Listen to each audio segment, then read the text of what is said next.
ya usafirishaji wa binadamu. Na hapa mgeni nipigie pasi sasa hapa ambapo biashara hii ya usafirishaji haramu wa binadamu Sauda imeendelea kuwa tisho kubwa duniani, lakini si duniani, hata hapa Tanzania. Tumesikia ni Mtanzania wanazungumza, huku waathirika wengi wakivutwa na zile ahadi za ajira zenye mishahara mikubwa, maisha mazuri, lakini wakijikuta wakiingia kwenye utumwa wa kisasa, unyenyesaji, lakini pia mateso. Na serikali umemsikia hapo imeshukuriwa kutoka kwa Hanifa ambapo serikali imesema tayari imefanikiwa kuwaokoa Watanzania 160 waliokuwa wameingia ama walikuwa mbioni kuingia kwenye mtego huo. Lakini swali kubwa ni je, sheria zilizopo zina nguvu za kutosha kuwabaini, lakini kuwakamata na kuwafikisha mbele ya sheria wahusika wa mtandao huu? Na wananchi wanawezaje kujilinda dhidi ya utapeli huu unaofanyika hata kupitia mitandao ya kijamii? Ili kutupa ufafanuzi, tupo na wakili kutoka Secretariat ya kuzuia na kupambana na usafirishaji haramu wa binadamu ya Wizara ya Mambo ya Ndani ya Nchi, Chris Mollel. Chris, karibu sana. Asante sana. Habari ya Wizara ya Mambo ya Ndani?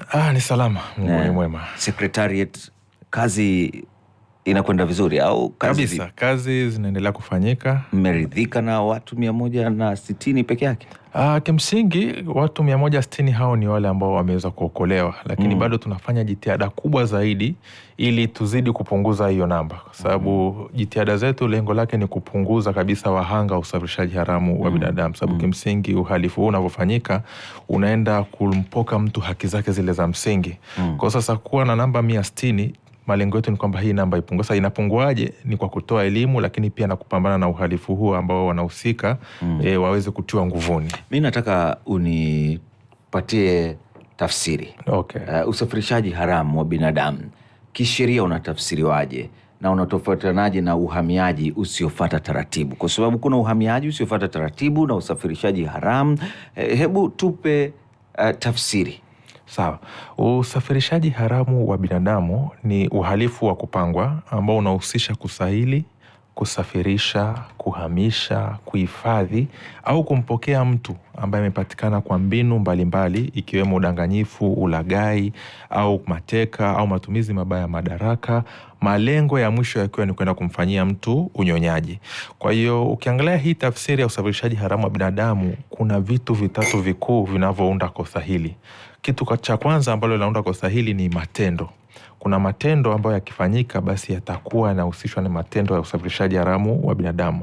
Matendo hayo yako matano. Ya kwanza ni usaili, inaweza ikawa pia ni kusafirisha au kuhamisha au kuhifadhi au kumpokea mtu. Kwa hiyo haya matendo yakifanyika moja au yakafanyika zaidi ya moja, basi tunasema ni matendo ya usafirishaji haramu wa binadamu. Lakini haya matendo huwa yanaambatana na mbinu mbalimbali ambao mhalifu anatumia. Mbinu inaweza ikawa ni chochote kile ambacho mhalifu atatumia ili kumpata mhanga. Inaweza ikawa kwa kudanganya, kwa kulaghai, inaweza kutumia matumizi mabaya ya madaraka, mfano kama ni mwajiri na mwajiriwa au mtu yeyote mwenye nguvu dhidi ya mhanga, au inaweza kutumia udhaifu wa huyo mhanga ili uweze kwenda kumtumikisha.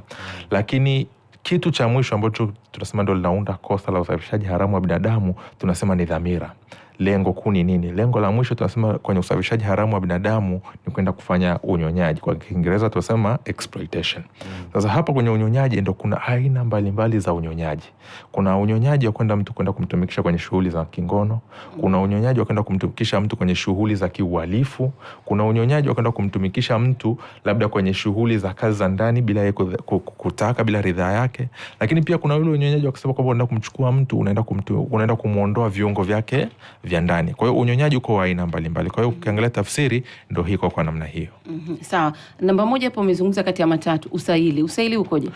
Usaili ni kile kitendo cha kumvutia mtu kuingia kwenye ajira. Yes, sasa hiyo ajira inawezekana isiyo ni ajira kama ile ambayo umemweleza kabisa moja kwa moja yule mhanga.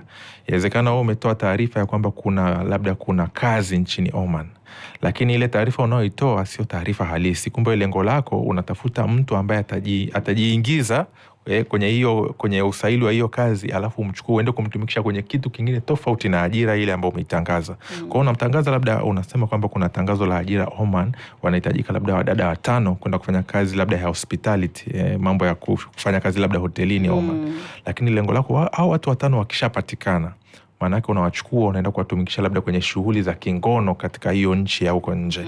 Yes, kwa hiyo usaili inaweza ikawa ni kile kitendo cha kumvutia mtu kuingia kwenye ajira, lakini malengo makuu ni kwenda kumfanyia unyonyaji tofauti na kile ambacho unakitangaza, umekitolea taarifa kwamba ni ajira. Sawa, lakini kwa idadi ambayo imezungumzwa na waziri mwenye dhamana mambo ya ndani Mheshimiwa Katambi, watu 160, idadi hii inaonyesha kwamba tatizo labda ni kubwa sana kwa Tanzania, ama unaona je?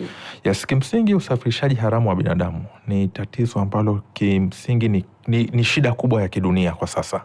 Yani pia ukisema kwamba katika ranks za uhalifu, ukiacha biashara madawa kulevya, ukiacha na biashara ya uuzaji wa silaha, biashara ya tatu kubwa inasemekana ni biashara hii ya human trafficking, usafirishaji haramu wa binadamu. Kwa hiyo ni swala ambalo sio Tanzania tu tunapambana nalo, ni hata dunia nzima pia tunapambana na uhalifu. Kwa hiyo namba 160 ni watu ambao tumeweza kuwasaidia, kuwaokoa wasiende kupitia madhira ya uhalifu huo, usafirishaji haramu wa binadamu. Kwa hiyo ni shida ambayo ipo kidunia, na nchi mbalimbali tunapambana nayo. Ndio maana unaweza kaona hata kuna siku ya maadhimisho ya kupinga usafirishaji haramu wa binadamu kidunia, sio kitanzania tu. Sababu ni shida ambayo iko katika dunia nzima. Sasa elimu inatolewa kama hivi na mnazungumza mara kwa mara, lakini hata makamanda wakiwakamata watu huwa wanasema kwamba tumewakamata watu fulani, tumewarudisha, tumefanya hivi. Kwa nini tatizo haliishi? Changamoto kubwa ni ipi ambayo labda tunakutana nayo? Yes, changamoto kubwa kwenye kupambana na usafirishaji haramu wa binadamu, kitu ambacho tunaweza kusema ni changamoto, watu wengi ni kukosa uelewa. Watu wengi hawafahamu madhara yanayokuja na usafirishaji haramu wa binadamu. Sababu moja ya madhara ambayo yanaambatana na usafirishaji haramu wa binadamu, usafirishaji haramu unaweza kupelekea pia kifo moja kwa moja. Lakini ukiachana na kifo, unaweza kupelekea mtu kuharibikiwa kisaikolojia. Sababu mfano, nimesema hapa katika dhamira ya mwisho kwenye usafirishaji haramu wa binadamu ni unyonyaji. Moja ya unyonyaji mtu anaweza kafanyiwa ni kwenda kuondolewa viungo vyake vya mwili, au pia anaweza kwenda kuchukuliwa kwenda kutumikishwa kwenye shughuli za kiuhalifu, mfano kama za kivita. Sasa mtu unachukuliwa huku umedanganywa kwamba kuna shughuli labda ya kwenda kufanya kazi fulani, labda ni kazi ya IT nje ya nchi. Sasa wewe hujafuata zile taratibu za kwenda kufanya ajira nje ya nchi. Umeenda kwa njia za kinyemera ambazo mhalifu huyo ndo amekuhakikishia kwamba hizi njia ni sahihi. Sasa unafika kule, ile kazi uliahidiwa kwamba unaenda kufanywa inaenda kuwa tofauti. Sasa lakini huyu mtu angepewa elimu kwamba utaratibu ukoje. Mfano akipata ahadi ya ajira nje ya nchi, ni hatua gani afanye, basi huyu mtu yamkini ingeweza kumsaidia yeye asiende kuingia kwenye haya madhira ya uhalifu huko. Shida kubwa sana ni elimu ndo watu wengi hawana uelewa kwamba usafirishaji haramu wa binadamu ni nini. Wengi wao wanafahamu usafirishaji haramu wa binadamu ni kile kitendo tu cha kusafirisha mtu bila ridhaa.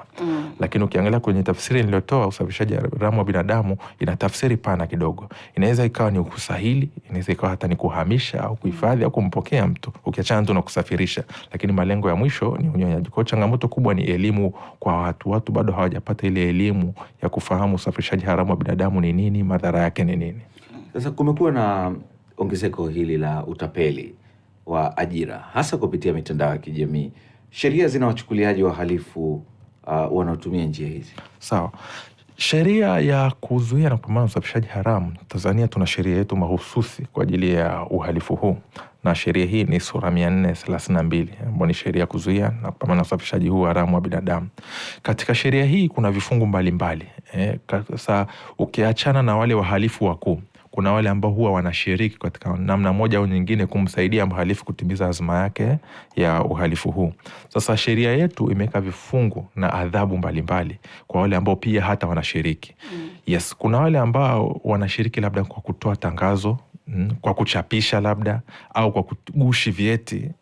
Lengo ni kwenda kumsaidia mhalifu atimize azma yake. Kwa hiyo kimsingi sheria yetu hii sura 432 imeeleza wazi katika vifungu vya chini ya sheria hii kwamba adhabu gani zitatolewa kwa mtu yoyote anayeshiriki. Sio lazima uwe mshiriki wa kwanza. Nikisema mshiriki wa kwanza ni yule ambaye ni mhalifu mkuu. Lakini wewe ambaye pia umechangia kwa namna moja au nyingine, labda umeposti tangazo mtandaoni, wewe umepokea tangazo kutoka kwa mhalifu, umeamua kuposti kusambaza mtandaoni, sheria nayo haikuacha. Yes. Sasa sababu tunasema sheria, kuna kifungu kinaelezea kwamba kuhusu promotion and facilitation, kwamba wewe unasaidia kukuza hii biashara ya usafirishaji haramu wa binadamu ukiwa unafahamu kabisa huyu mtu alichokupa uchapishe ni cha uongo. Kwa hiyo wewe kile kitendo ukiwa unaendelea kukifanya, ukiwa unafahamu kabisa hichi kitu unachokichapisha ni cha uongo, lengo lake ni kwenda kuhamasisha au kumsaidia huyu mtu kufanya biashara ya usafirishaji haramu wa binadamu, sheria nayo imeweka kifungu maalum cha adhabu kwa ajili yako. Sawa. Kwa mfano hapo umesema kwamba mtu anaweza, umepewa tangazo, na tunaona kwenye mitandao ya kijamii siku hizi dunia yote imeegemea huko, tutakuja kuuliza kuhusiana hili. Lakini utajuaje nimepewa tangazo labda Sauda na watu wengi wananifuatilia kwamba naomba uniwekee tangazo langu na kampuni yangu 1 2 3. Natakiwa nifanyeje sasa ili kujiridhisha kwamba ile labda si uongo, wakati tayari nimeshapewa pesa na mimi naona ni kweli na inafanyika hivyo? Sawa, katika kitu kimoja unachoweza kufanya, kuna kitu tunasemaga due diligence, kwamba uweze kumfahamu huyu ambaye amekupa tangazo ni nani. Je, ni mtu ambaye ni mtu sahihi, yani kukupa hilo tangazo la ajira? Yes, ujiridhishe. Sababu ukisema kwamba unachukua matangazo yoyote tu, wewe mwisho wa siku unaposti, mwisho wa siku utakuja kuingia kwenye hatia hii ya kuonekana kwamba na wewe unachangia kwenye kuhalalisha uhalifu ufanyike na mhalifu. Kwa hiyo kitu cha kwanza unachoweza kufanya ile due diligence, ujiridhishe kwamba hili tangazo nalo lipokea kwa huyu mtu, je ni mtu sahihi wa yeye kunipa hili tangazo kulichapisha, ili na wewe usije kaingia kwenye matatizo. Lakini pia sheria inasema kwamba ukiwa unafahamu kwamba hicho unachochapisha, ukiwa unafahamu kabisa kwamba lengo lake ni kwenda kumtumikisha huyu mtu atakayepatikana, basi wewe utakuwa kwenye hatia. Ukiwa haufahamu, sasa ukiwa ufahamu, sasa hatuwezi tukatumia huo mwanya kwenye sheria kwamba baadaye ujitete nayo. Ulikuwa unapaswa kujiridhisha. Sasa baada ya kufahamu hayo, hebu tuambie adhabu zinazotolewa kwa wanaobainika. Sawa. Zinatosha kuzuia uhalifu huu? Sawa. Kwenye adhabu gani pia? Sawa. Kwenye adhabu zinazotolewa chini ya sheria yetu sura 432. Ndio. Awali adhabu zilikuwa kidogo sio kali kama zilivyo sasa hivi. Ila baadaye marekebisho ya sheria yalivyokuja kufanyika, adhabu zikaongezeka ukali. Kwa hiyo kwenye kisheria hii sura 432 kifungu kile cha 4 ambacho ndio kinaelezea ni matendo gani yatakuwa ni ya usafirishaji haramu wa binadamu, moja ya adhabu ni kifungo cha kwenda gerezani, na kifungo hicho ni kifungo kisichopungua miaka 20 na kisichozidi miaka 30. Lakini pia mahakama inaweza ikaamua huyo mtu ambaye amekutwa na hatia sasa katika nyongeza kile ya kifungo, basi apewe nyongeza ya kulipa faini. Faini itakuwa ni faini isiyopungua milioni 50 na isiyozidi milioni 100 au vyote kwa pamoja. Kwa hiyo unaweza kuona kwamba sheria yetu adhabu iliyotoa ni adhabu kali, kwamba ukikutwa na hatia ya usafirishaji haramu wa binadamu, wewe utaenda kwenye kifungo kama utakutwa na hatia, lakini pia mahakama inaweza kukupiga faini vile vile. Na tumezungumzia hapa kuhusiana na masuala ya mitandao ya kijamii, mitandaoni yani. Kwa hiyo ili ongezeko labda la matapeli kwenye mitandao ya kijamii, nao sheria zao zinabana hivi ama wao kwa sababu ni kwenye mitandao kuna kifungo cha kipekee? Yes, kwenye mambo ya mtandao pia kuna sheria maalum ambayo inahusika kwenye mambo ya mitandao, inaitwa the Cyber Crimes Act. Yes, kuna sheria mahususi ya mambo ya mtandao, lakini kwenye mambo ya usafirishaji haramu wa binadamu ambao pia wanajihusisha kwenye ni kwamba anatumia huo mwanya kwa ajili ya kusafirisha. Yes, kwamba mtandao pia unahusika kwa namna hiyo, kwamba mtu lengo lake ni apate kwanza mahanga, sababu kabla ya kusafirisha lazima upate huyo mtu wa kumsafirisha. Sasa huyo mtu unampataje? Wengi ndo wanatumia mtandao. Ndio maana unaweza kuona hata kauli mbiu ya mwaka huu kwenye hafla hii hafla ya siku ya kupambana na usafirishaji haramu wa binadamu inaongelea kwamba jihadhari na utapeli wa mtandaoni ili usije ukawa mhanga. Sasa lengo ni nini? Kwamba watu wengi sasa hivi kumekuwa na ongezeko la matangazo ya ajira mtandaoni, au mengine ni ya utapeli mtandaoni, ambao mwisho wa siku yanaenda kupelekea mtu huyu mhalifu kutimiza ile dhamira yake ya unyonyaji. Mtu anaposti tangazo la mtandaoni sababu akiwa anafahamu labda kundi kubwa la vijana labda wanahitaji fursa za ajira, lakini kuna wengine unakuta wana ajira ndani hapa, lakini wanatamani fursa za kwenda nje bado. Kwa hiyo sasa wahalifu wanafahamu hili, kwa hiyo wanatumia mwanya wa mtandao kuposti hayo matangazo. Sasa wao wakishapata watu, kumbe azma yao ni kwamba hawa watu wakishapatikana wawachukue, wawapeleke kuwafanyisha shughuli nyingine huko nje ya nchi. Kwa hiyo wewe ukiwa unamtafuta yule mtu uliona namba yake kwenye mtandao aliyetangaza ajira, ukiamini kwamba huyu mtu atanisaidia kuipata hii ajira, kumbe yule mtu yeye anakuona kama bidhaa ya kwenda kukuuza kwa mtu mwingine nje ya nchi, lakini kwenye kitu kingine tofauti.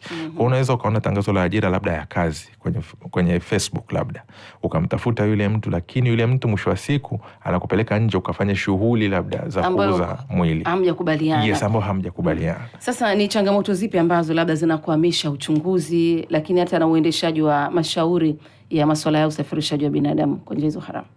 Okay, kitu kimoja ambacho kinaweza kikawa kinaleta changamoto kwenye hicho ulichokisema, maana hayaishi. Yes, ni uoga wa wahanga.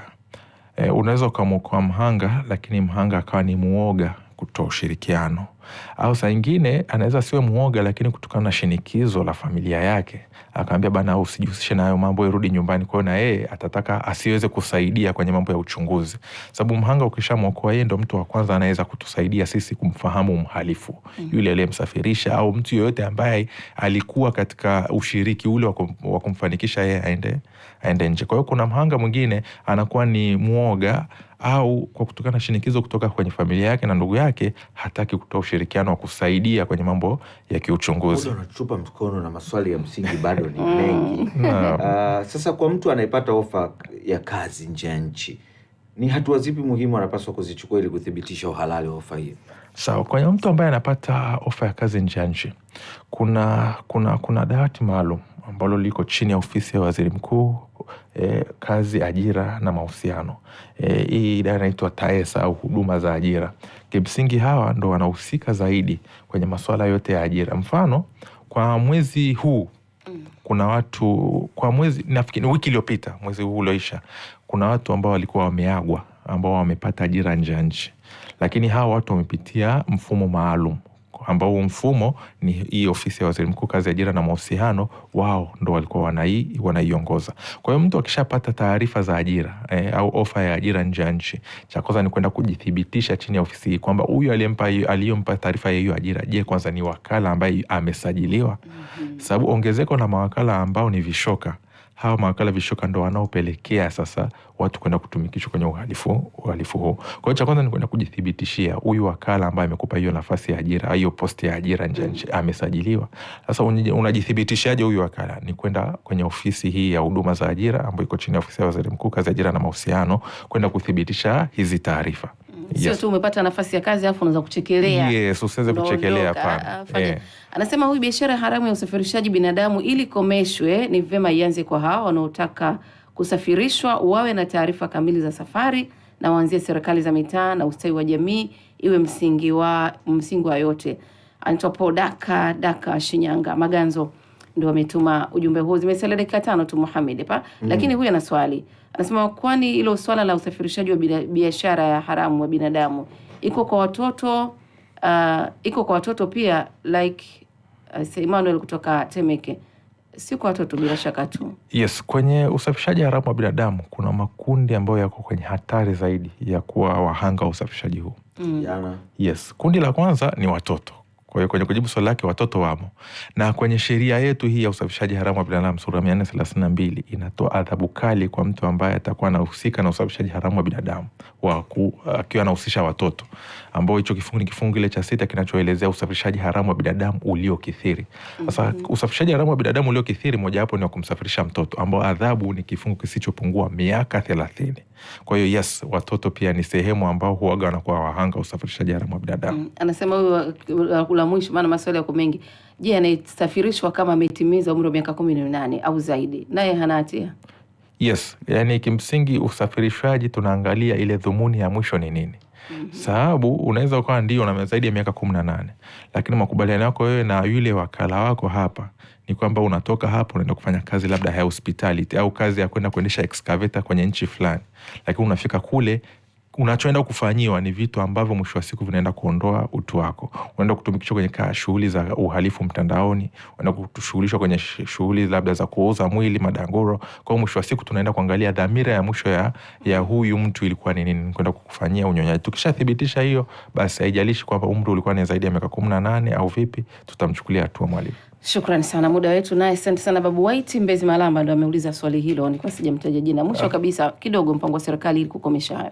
Yes, katika mpango mmoja wa serikali ambao serikali inazidi kufanya kwa sasa, serikali imeweza kuzindua call center ambao ni kituo cha kupokea simu zinazohusiana na masuala ya usafirishaji haramu wa binadamu, na nipate fursa hii kuitaja hiyo namba 195 ni namba maalum ambayo mtu anaweza akapiga simu kutoa taarifa kuhusu uhalifu huu, lakini pia pale ambapo atataka kupata elimu kuhusu usafirishaji haramu wa binadamu. Kwa hiyo hii ni namba maalum ambayo inatumika kwenye kupokea taarifa, lakini pia kutoa elimu kuhusu masuala ya usafirishaji haramu wa binadamu. Lakini pia juhudi nyingine serikali inayofanya sasa hivi ni kwenye elimu. Elimu imekuwa ni changamoto sehemu nyingi, watu hawana elimu. Kwa hiyo kupitia fursa za elimu tunazozitoa, elimu hii ipate kuwafikia jamii wengi kwa ujumla. Lengo lake ni kwenda kusaidia kutatua hii changamoto ya usafirishaji haramu wa binadamu. Shukrani sana. Asante sana. Ni Chris Mollel, wakili wa Secretariat ya kuzuia na kupambana na usafirishaji haramu wa binadamu kutoka Wizara ya Mambo ya Ndani ya Nchi, na tulikuwa naye hapa. Asante sana. Asante. Na msikilizaji, tayari ni saa 2 kasoro dakika 2 kamili. Utasikiliza dondoo za michezo. Unaendelea kusikiliza Morning Express. Mimi ni Sauda Mkalokota, mwenzangu Mohamed Salim, mpaka pale 3 kamili asubuhi. Tuangazia ujumbe hapa. Ikiwa basi tunasubiri wa michezo afike. Anasema usafirishaji haramu ufike kikomo, serikali isimamie sana. Anaitwa Kijembe, asante kwa ujumbe wako. Na huyu anaitwa Charles Mwala, anapatikana Ikungui Pina, Tabora, au unaweza kumuita balozi wa UFM. Sisi ni wewe. Nasema mnafundisha mambo mengi sana ya ulimwengu. Namalizia kwamba naipenda nchi yangu Tanzania, nachukia zaidi uhalifu. Wameandika hivyo uhalifu. Asante kwa ujumbe wako. Malala fundi baiskeli akiwa Nanga Igunga, anasema kila la kheri katika maandalizi ya maadhimisho ya miaka 30 ya Bongo Flava huko Mwanza. Hakika siku hiyo patakuwa patoshi huku Bongo Flava, huku Simba Day. Pia tunashukuru studio kwa kuendelea kutujuza taarifa mbalimbali katika nchi yetu pamoja na nje ya mipaka ya Tanzania. Asante pia kwa ujumbe wako hapo. Kinachofanya watu wasifikirie nini kitatokea huko endako ni maisha magumu. Pia sisi sote tunakumbana na mateso, hivyo hata utoe elimu vipi, serikali hakikishe inaweka vyema mazingira kujiajiri. Wengi wataelewa usafirishaji haramu. Anaitwa Daniel Hambo. Asante, hujasema unapatikana wapi. Namuona tayari Musa Kawambo amefika hapa kuhakikisha kwamba unapata dondoo za michezo, mambo yakiwa moto moto. Ruben Juma Basumabu ukiwa Shilabela Shinyanga, unasema usafirishaji haramu wa binadamu ni mbaya sana, ni kuweka taifa kwenye sura mbaya. Ameandika hivi. Asante na ujumbe wako. Basi tunaweka nukta hapo, tutarejea baadaye. Ukiendelea kusikiliza FM Radio ikitangaza moja kwa moja kutoka Dar es Salaam. Hivi sasa ni saa 2 kamili asubuhi. Morning Express. Habari zaidi. Amka nasi.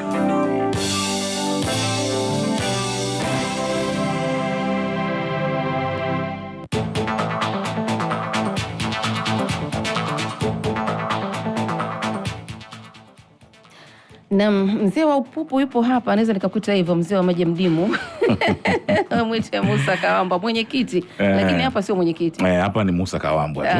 Karibu sana. Shukran sana Sauda Mkalokota, na moja kwa moja tuangazie yale ambayo tumeandaa kwenye habari za michezo, ambapo shirikisho la soka duniani FIFA limeomba radhi kwa makosa yaliyofanywa kuhusu mpango uliofeli wa rais wake Gianni Infantino wa kuuza hisa katika kombe la dunia. Bodi ya FIFA imetoa msimamo wa pamoja, huku ukiwa na msukosuko uliosababishwa na mipango tata ya Infantino, huku shinikizo la kujiuzulu likiongezeka. Katika taarifa yake, shirikisho hilo limesema katibu wake mkuu Matthias Grafstone na wajumbe wa bodi ya usimamizi waliohudhuria mkutano huo mjini Rabat wamemuunga mkono rais huyo. Ikirejelea mipango ya kuuza faida katika kombe la dunia kupitia kampuni tanzu ya FIFA Forward Enterprise FFE, taarifa hiyo imeeleza makosa yaliyofanywa yametambuliwa na kwamba mchakato huo ulipaswa kushughulikiwa kwa njia tofauti. Tumulike kwenye matokeo ya WAFCON upande wa wanawake, ambapo kuna kichapo heavy kimetoka kwa upande wa Egypt, ambapo Misri imetandikwa leo mabao 6-2 dhidi ya Nigeria. na Nigeria wamekata tiketi ya kuingia kwenye hatua ya robo finali. Licha ya kuwa na magoli mengi ya kufunga, Zambia ambayo imeibuka na ushindi wa mabao 2-1 wameshindwa kukata tiketi kutokana na ile kanuni ya head to head, ama timu zilipokutana nani aliibuka mshindi. Timu ambazo zimeshakata tiketi kwa upande wa wanawake mpaka dakika hii ni Cameroon, Morocco, Algeria, Ivory Coast, Afrika Kusini, Malawi na Nigeria. Nani ambaye ataungana na hawa?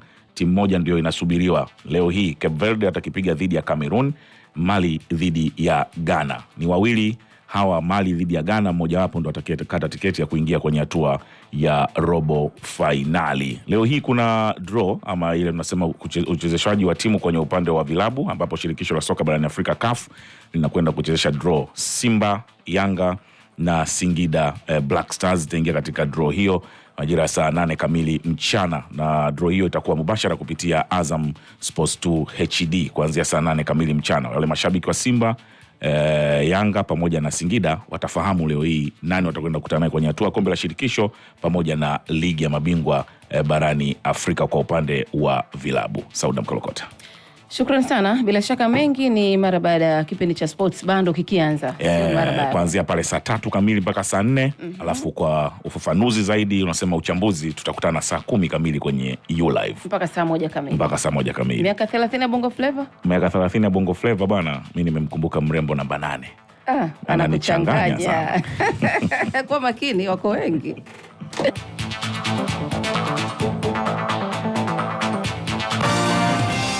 Morning Express. Amka nasi. Yale yote ya Wata Players yatajulikana Agosti 9 ndani ya uwanja wa Uhuru. Bendera za kijani na njano zikipepea kwa upepo mkali kuipokea siku ya mwananchi. Kishindo kikali Jangwani cha kuwakutanisha kocha mpya, players wapya na mashabiki wao damdam kitatoa taswira na uelekeo wa msimu mpya kitaifa na kimataifa. Safari hii wananchi wameamua kweli kweli. Usichokitarajia ndicho kimekuwa. Wata Player ni unyama. Tulianza kusikia tetesi na miluzi ya kupotezana kuhusu usajili. Maneno yakawa mengi kwenye vijiwe vya kahawa juu ya nani kaachwa, nani kasajiliwa. Kwa hiki kilichotokea, ukimya sasa umetawala. Hawa ndio wananchi, wakilitaka jambo lao hakuna wakuzuia. Ndugu yangu, kama una maswali tusubiri tuone. Agosti 9 si mbali. Burudani yote hiyo kutoka kwa wananchi tutaishuhudia Agosti 9 kupitia Azam Sports. Miaka 30 ya Bongo Flava episode 2 inakamuliwa Rockset Mall. Ni tarehe 8 mwezi wa 8. Haina kuweka pause, ni bandika bandua ya burudani.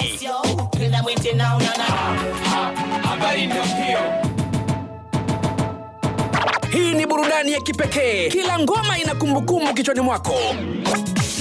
Jirushe. Inaniuma sana. Burudani hii mwanzo mwisho itaruka live ndani ya UFM Radio na channel ya sinema zetu. Mwanza itapagawishwa na wakali kibao: Juma Nature, Afande Sele, Madi, Lady JD, Mr. Blue, J-Mo, Feruz, Daz Baba, Kayara Mura, Mwasiti, Gango Mob, Mabaga Fresh, Tunaman, Jocelyn, Domo Kaya, Mwana Fay, Dully Sykes, 20%, Stara Thomas na wakali wengine kibao. Miaka 30 ya Bongo Flava imepewa nguvu na Azam Media kupitia UFM Radio na channel ya sinema zetu. Wekundu wa Msimbazi Simba, ule muda wetu wa kuwaona wanyama wakali kuanzia eneo la ulinzi, dimba la kati, pembeni, striker. Safari hii ni moto juu ya moto. Wana Simba wote, makutano yapo uwanja wa Uhuru kwenye sikukuu ya mfalme wa nyika. Ni Simba Day ya kibabe yenye ladha ya namna yake. Ni Agosti 8 kuanzia asubuhi mpaka kilele, ule mchezo mkubwa wa kuona mashine mpya za Wekundu wa Msimbazi Simba zikitambulishwa. Bila kusahau burudani bandika bandua kutoka wasanii mbalimbali. Agosti 8 kila kitu kitakuwa mbashara ndani ya Azam TV. Mwana Simba, hii ni yako. Tunasema safari hii ni mapigo ya kitaalamu. Lipia kifurushi chako mapema usipitwe na burudani za Wekundu wa Msimbazi Simba.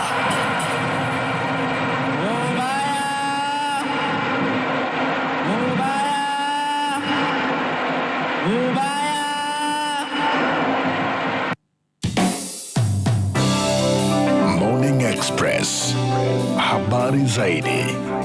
Amka nasi.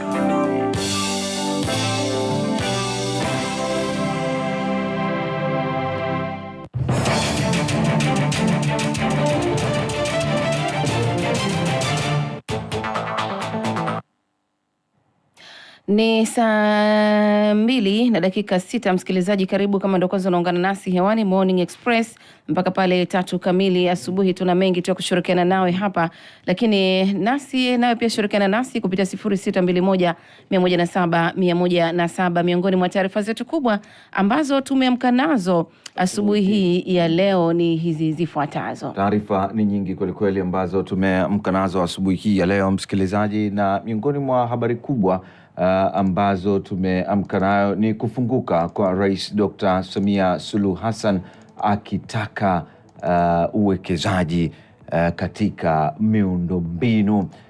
Hiyo ni habari kubwa kabisa, lakini vile vile pia Israel kupinga mpango wa Marekani Sauda wa kuondoa vikosi vyake kule Gaza, huku serikali ikiwapongeza wakulima kwa mchango wa chakula hapa nchini. Chakula upatikanaji wake umefika 120%, huku Wahuthi wakidai kuishambulia meli ya Saudi Arabia. Hayo ni machache tu kati ya mengi ambayo yanaendelea kugonga vichwa mbalimbali vya habari. Na habari nyingine kwa asubuhi hii ni taarifa mbalimbali ikiwemo taarifa kutoka kule Iran na Oman kwamba zinadai ripoti kuhusu Iran na Oman ripoti kuhusu kukabidhi Iran njia ya kuingia mlango bahari wa Hormuz kutolewa.